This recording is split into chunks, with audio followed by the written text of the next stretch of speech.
Okay, here we go. All right, so this is outdoor cable, just regular OSP or outside plant cable. 48 strand single mode Altos cable with fast access technology. Now that's the key with this cable I'm about to demonstrate. Fast access. If you can notice, there's a ridge right underneath the label and then a ridge on the opposite side in the back. If we look at it straight on, there's a ridge on this side and then a ridge on the opposite side. This makes it different than pretty much any other cable out there. Most cables have a rip cord. You cut into it, get the rip cord, and then work your way down. This, it banana peels, but you got to know what you're doing. Otherwise, it's way harder. So the easiest way to get started, find the seam. There's one right here. The seam on the opposite side. Just take your snips and cut right into it. Now take some needle nose pliers and start digging into it. Be careful that you don't stab your hand or put too much pressure on it. It doesn't take much. You just want to get it in there and get it started and then peel it back like a sardine can. Get it just a little bit. You don't want to go too far. Just want to get the peel started. And you're going to damage the end of the cable. That's not a big deal. You're going to damage these fibers and cut them up, but they're all going to be thrown away, so don't worry too much about it. All right, and then just start peeling it back. You only need a little bit, just enough to get a grip on with your hands. Now before you get started, this stuff peels so easily, you're going to need something to make it stop. So let's measure this. Different applications have different measurements, so check what it is you're going to install it in and then measure it to that. If you're going to fusion splice it, sometimes they need 75 inches, sometimes 120 inches. If you're going to put it in a junction box or a termination box, that'll have its own length. Let's do this for an example. All right, we're going to say we're installing this on a wall in this box. So you put this box where you want it to go first.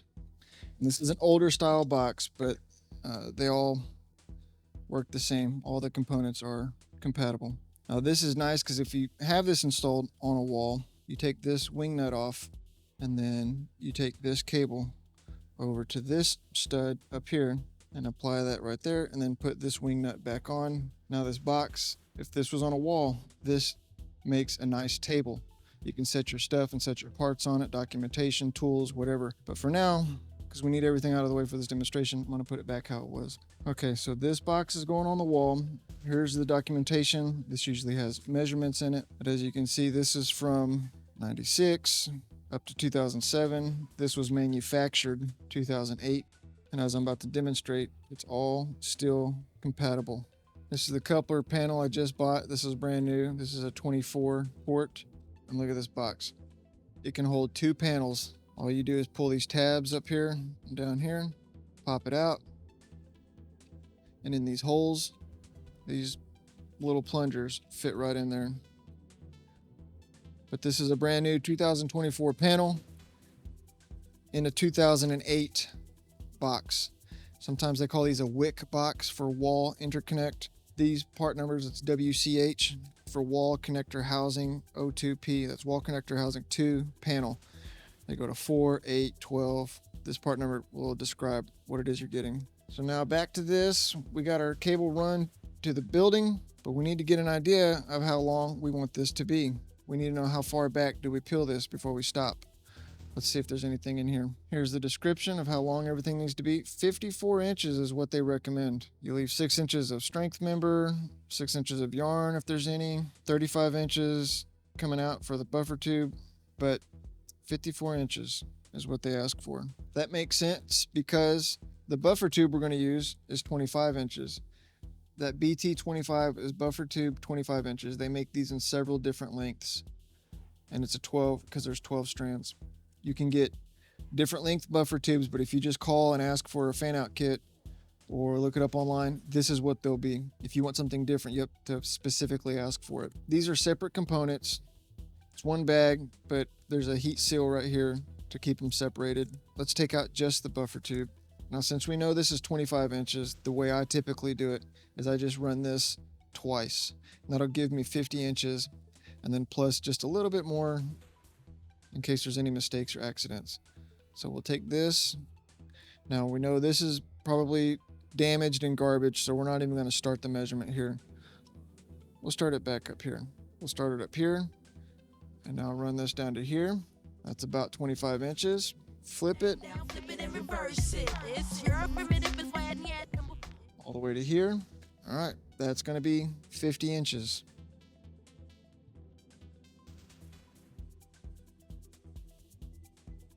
And because it doesn't hurt, we got plenty of slack. We'll go ahead and just put it back here. Give us an extra 5 or 6 inches for just in case. So just take your tape, ring it around it just a couple times. This is only to make it stop ripping, because I'm going to show you how easy this thing is to strip. Run this around, cut it, and then also take your snips and make just a gouge. You're not trying to cut into the cable, you're just trying to make it a bend point, and I'll show you why later. Just a nice even ring. So nothing's exposed, it's just a deep gash in the cable that's a ring all the way around. All right, so now we go back to the head of the cable, and for now I'm going to scoot this out of the way. Grab a hold of this and just pull them apart. That's it. Pull it away from each other. Pull, pull, pull, pull. All right, now we're getting close to the tape. Pull, pull, pull. Now stop. There we go. We can't go any further because of that tape. I'm pulling, nothing happens. But now because of that nick that I made, that ring I made around it, it's already starting to come loose. So sometimes you can just pull it like that, but not quite. But it makes it much easier to cut off. This is just trash now, these pieces. We're going to get rid of these. Now we need to get rid of all of this yarn, all this ribbon. Now because this is a 48 strand cable, we've got 4 tubes in here. Each of them have 12 strands in it. But if you look, there's more than 4 tubes. Here's the tip. We've got blue, orange, green, brown, and then these 2 are blanks, black and black. So this diameter cable could hold 2 more tubes before the diameter has to get any larger. If you got a 12 strand cable, it would be blue, black, black, black, black, black. Now be careful, because if you do get a big enough cable, it would be blue, orange, green, brown, slate, white, red, and then there is an actual black tube. But you can see the fibers, these are kind of hollow, and this is solid plastic all the way through. So now we go back up to here, to the neck. Be careful that you're not working on any of the active colors. These are just blank tubes right here. All we're trying to do is get all of this off. This is all trash now. All right, we're just going to cut this off. We're just going to go right down these blanks. Seam ripper. That works best, like a sewing seam ripper. You can use a knife, anything like that. Just be careful not to damage your actual colors with the fibers on it. Once you get all of them cut, it starts to slide like that.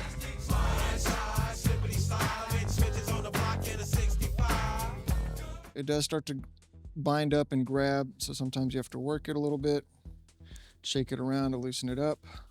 Sometimes you can do this in sections, start towards the end, whatever works for you. You just got to get all of this trash off. This fiber does not have any of that water blocking gel. What it has is a powder, and when that powder gets wet, then it turns into a gel and keeps the water from freezing and breaking the fiber. So this cable has been outside for a long time. It's old, it's just scrap for this demonstration. So it is pretty slimy. Most of the time you won't experience this unless it's been in water or it's been outside for a long time or something like that. But any new installation, you'll maybe have a little bit of slime on the end or nothing at all. Now this is bunched up too tight. I can't pull this off anymore. I can't keep pushing it. So at this point, what's easier to do is to pull your blanks back, get the blanks out of there. Now that freed up a little bit of space, and now it comes off. This is just trash now. I had to do this in sections, so now here's the first piece. Let's see if I can push this off. Yep, there it goes. But it will bunch up at the end now. More trash. Okay, now these blanks, these 2 blanks, we can completely remove them. If you'll notice, these corkscrew around and then they stop and then they corkscrew back the other way. Here it's happening here. It's corkscrewing one direction, stops, and now it's twisting and corkscrewing back the other direction. They call that a switchback, and that's basically to give the cable a little bit of room. Like if it's being suspended from a wire, it can stretch and compress a little bit, and stretch and compress, and that gives it a joint to do that. So you can also use that to your advantage for when you're taking it apart, because now you can use this and peel it out the middle, and you can remove them with half the effort. You can see the switchback almost started again, or it did, but you can almost see it here right at the neck of the cable. This garbage here and these blanks, we're going to cut it completely and cleanly off. These blanks are now trash, and throw those away. All of this, get it as clean as you can. If you want to put heat shrink on these just to make it look a little nicer, this is the time to do it. When all of these are still bundled together, and you've got it right here, you put a little piece of heat shrink on here, shrink it down, it makes it look real nice. It doesn't make any practical difference though, it's just for looks. Now we're gonna run our cable through the grommet for this box. All right, I've turned this box sideways just for this demonstration. This is the top of the box. This is the bottom of the box with that shelf. Depending on your installation, this cable is either gonna come in from the bottom, if that looks nice, or if you ran it up high, it can come in from the top. It depends on your actual location on where it's going to be installed. Let's say for this example, it's going to come in from the bottom. We're going to do two things. We're going to take this rubber grommet out and cut just a small hole in it. Not much at all. Now we take our fiber and push it through.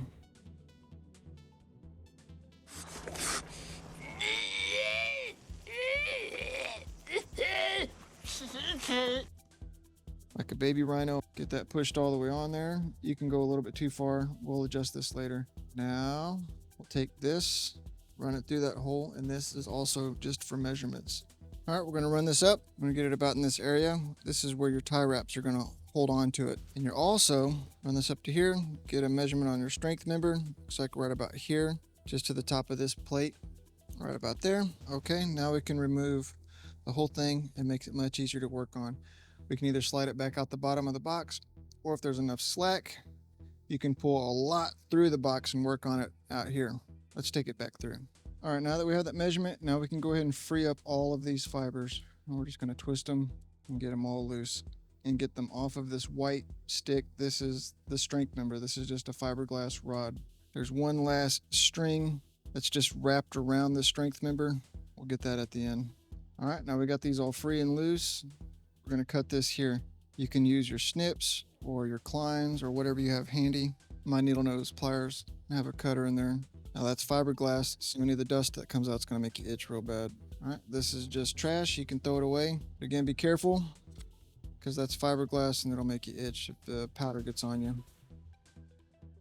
I'm going to set this back up like it was on the wall. Take this through the bottom of the box all the way up. Now, if you have any ability to twist this cable, you want to twist it where your fibers are not pushed up against the back. Because right now, if we bind this down and push it against the back wall, it's going to push against these tubes and push against these colors. So let's see if we can twist and roll this cable, see if we got any play or any room. There we go. That's much better. This little piece is to hold the strength member down. Not all of these boxes have this. They've all got their own different version of hardware. We're going to put this on here. This little lock nut goes right on this stud. All right, let's tighten this down. Okay, got that. And then for a little extra, put some tie wraps on there. All right, we're gonna put some tie wraps in there. They gave us these little ones. Let's see. This is just for a little bit extra. Okay, now since we're only doing 12 for this demonstration, we're just going to peel out the blue out of this bundle. We're just gonna start unraveling the blue. All right, now the blue is separated. From the rest of these colors, we can roll the other colors up and get them out of our way for now. We're just gonna put them in this slack loop right here. And we're just gonna use a tie wrap to hold them down for now so they don't spring out. There we go, getting closer. So now we need to fan this out. We need to put the fan out tube, the buffer tube on it. We're gonna measure this. We'll take this around once and we're gonna take it to this. There's a groove right here. We're gonna take it to this slot. That's all we need. Now you can always add more slack to it. So we can take it around twice if there's enough on the end, which we left plenty. So we're gonna take it around twice. That'll help us if anything goes wrong. And then take it to here, right about the middle. And then we're gonna mark that right about in the middle. Make sure you get it all the way around so that you don't miss it when you're looking for it in a minute. Okay, now before we put too much work into this, we're just gonna double check that our measurement is going to work, that we actually did leave enough slack. So we're gonna start on our mark. We're gonna start with the buffer tube clip here, come all the way down. Yep, we've got more fiber than we do tube, so we're good. The next step, you can take your wire strippers, and we're going to use the biggest notch. If you don't have these handy, you can still use your snips, but the biggest notch is what it takes, and you can bite down as hard as you want, and it's not going to damage the fiber. You can also just use your snips and ring it. Just ring around, ring around, ring around. You're not trying to cut it, and pull it back, twist it and pull it back, and then now you can make two fists and pull it apart like that. But keep in mind that even if you do cut this, the fiber floats around free in there. So if your snips were to go through, they're not going to immediately start cutting the fiber. They're going to go through the blue tube a little bit and push this to the back wall. So you've got a little bit of leeway. So you bite down like this and it goes through. It's going to push the fiber into the back wall. You see how there's a gap over there, or it moves. Now there's a gap. So you're a little bit safe if you use your snips. Obviously you can't go all the way through, but it's not like if your snips go through, it's over. They can go through and you still got a little bit of play. So let's go to where we made our mark. This is our Sharpie mark here. We're going to ring it, pull it apart, or to be more safe, we're going to use the bigger hole here. Bite down all the way, spin it just a hair. Pull these straight apart. You don't want to bend them sideways or anything, but just straight apart. Just keep it going. Now this fiber did get wet, so this is a little bit shiny and greasy. Normally this is dry and it's got almost like sandy grit in there. But all we're going to do is wipe this off with a rag. If you have D-gel, that works great too. But we're just going to wipe these off. You can see the gel bunching up as I'm pulling it. There we go, like a gross booger. And we're going to do these one at a time. Like I said, if these are dry and there's just that sandy grit, you don't have to worry about this. But if it is wet and gummy, you need to do these one at a time. And as you do this, make sure they don't fall and slap into the other ones that haven't been wiped. If you try to do this whole bundle and one fiber's rolled on top of the other, as you wipe it, it could be a little bit tangled and you're going to break it. Or you could apply too much pressure with glass on glass, and that'll also break it. So after a gentle overall wipe like I just demonstrated, then you want to do these one at a time. All right, now I've got each one of these cleaned individually. You can see they kind of separate on their own. They spread out. They're not clinging to one another. So now here's the next step. You take your buffer tube kit, and all of these colors are the exact same. They all match. And these are all hollow tubes. You've got to get each fiber into each tube and have them match. There's a couple ways to do this, and here's the way I like to do it. Hold it like this and like this as one unit. Get it where it's comfortable, but just one unit. And then start from one side to the next. So I put the blue here, and it goes blue, orange, green, brown, slate, white, red, black, yellow, but all the way to the end. So we make sure this isn't tangled on anything. Take the blue, and then you push it right in there. You want to go a little bit careful and a little bit gentle, because if it hangs up and you're still pushing it, you're not going to feel the resistance in your fingers, and then it'll bend and it could snap. So you go just a little bit at a time. There you go. Now we take this and look. It's not quite coming out yet. We're going to go a little bit further. There we go. So now it's traveled all the way through the tube and it's coming back out. You see it? And then we just do each color like that. The other way is to take this with a piece of tape and tape it to the side of a desk or your work table, or tape it all the way around this thing to where you don't even have to hold it. Just the tape is holding it, and lock it down someplace. But for me, I just like to hold it in my hand and do it all in one shot. Now you want to keep these nice and straight and dangling as much as possible. I showed her how to dangle. Hanging, you don't want these to be twisted or curved or bent or coming back up. You want them to dangle so that the fiber can just essentially fall straight down these tubes as comfortably as possible. You also want to make sure that you do this in good lighting, because sometimes the orange or the red or the brown, some colors, they look a little bit different. Maybe get somebody to double check it for you, because if you put a red in here in the brown slot or vice versa, there's no way to know, because it'll look like a red tube and you won't be able to know. and it'll really give you a hard time for troubleshooting or testing in the future. Like if this side is done properly, the red and brown's done properly, but the other side is done improperly, that makes it tough. Sometimes you can push these in and it'll really get hung up. It just feels like it's not going to go no matter what you do. So at that point, just take your fingers and go like this and try to work it out. Just kind of help it along, like giving your dog a pill. You push, push, push, and it'll hang up. You can't push it anymore without it bending. You just work it, a little bit of gentle pressure with your fingernail and work it down, and then try it again. And then shake it, slide it, and then try it again. If it still doesn't work, take it all the way out, clean it real hard, try to blow it, maybe take all the fibers out and blow high pressure through each one of these, or just get a new one. But if this breaks right here, you have to do this whole process of this fan out tube and cleaning and everything again. So you don't want it to break up here while you're pushing it.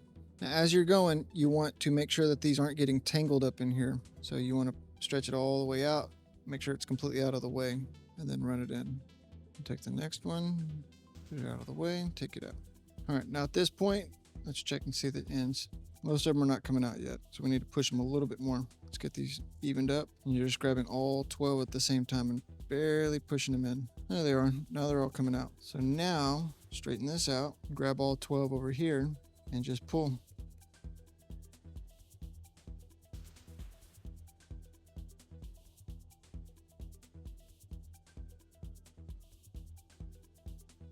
You want to get it pretty close, but not all the way.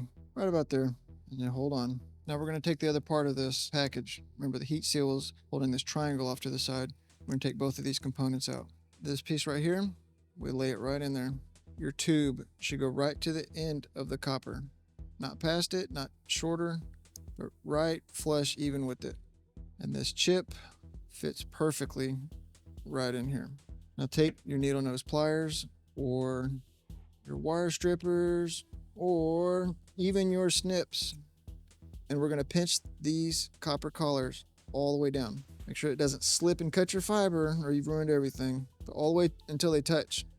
You can't overdo it on these things. Once they touch, that's it, they stop. See, there's a gap here. That's no good. We have to make it to where they touch. There. Now they're touching. The blue is right in that copper. These are coming out straight. The blue is not exposed out the top, and it's not too short. This lid here has a triangle shape that matches this triangle shape. So we just put it right on there and you put it flush. There's 4 snaps, 1, 2, 3, 4, and they all need to go about the same time. And you just squeeze it until they all grab. Now we're done. Now the nice thing about this, with this fan out, this slot right here is the perfect size for a zip tie. So you can tie wrap this to something. Also, these little holes are the perfect size for wood screws, so you can screw it down to some plywood. And then more specifically, for corning boxes, they fit perfectly right in here.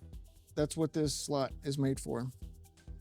So we're going to take this around and around. There you go.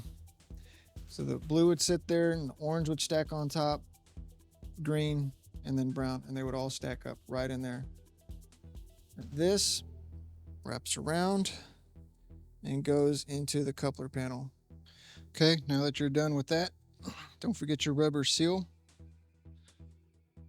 This part right here, you just push it in and it makes a perfect seal. As long as you didn't cut this hole too tight, that'll seal out dirt or rodents or any other objects that may want to try to enter. Just push it in evenly all the way around and it'll stay in there nice and tight. And now you're all set. You're ready for terminations. I hope this helps. Let me know if you have any questions, but this should get you started.